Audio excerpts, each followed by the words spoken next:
With less than a month to go until our next election, how safe is voting and how safe is your vote? Our Dane Hawkins went to work for you today to find out. She joins us now live. She's at the Tulsa County Election Board with what she uncovered for us. Dane. So the end of this pandemic is not in clear view, but what is clear is that the vote must go on in Tulsa County next month and come November. And Tulsa County Board of Election officials say they're working hard to keep you safe during both. Locks, keys, and more security.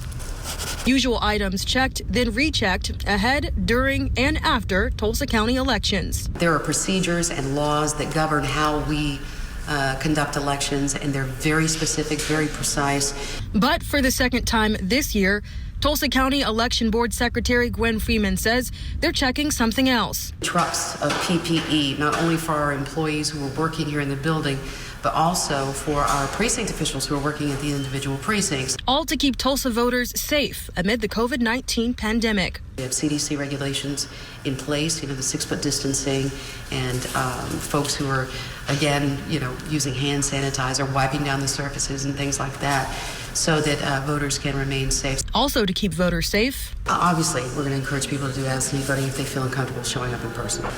And there's a lot of people that do. And to support that, they're beefing up staff and space. We literally had to switch out locations of the absentee department to a bigger room here in our facility to be able to store and receive that much mail. So we're in the process of doing that now. But for those who'd still like to cast their ballot in person, if you're going to vote on election day, please call in advance. Please check online in advance to make sure that you're going to the right precinct location, because in some cases your precinct location will have been changed. Because COVID-19 restrictions have closed some usual voting locations and prevented some staff from coming in. A lot of our precinct officials who were elderly, at risk, or perhaps had some underlying health conditions that would make them more vulnerable. Which is why, if you can, the election board is asking anyone who's interested in coming in and helping us out on election day with the poll, we could use your help.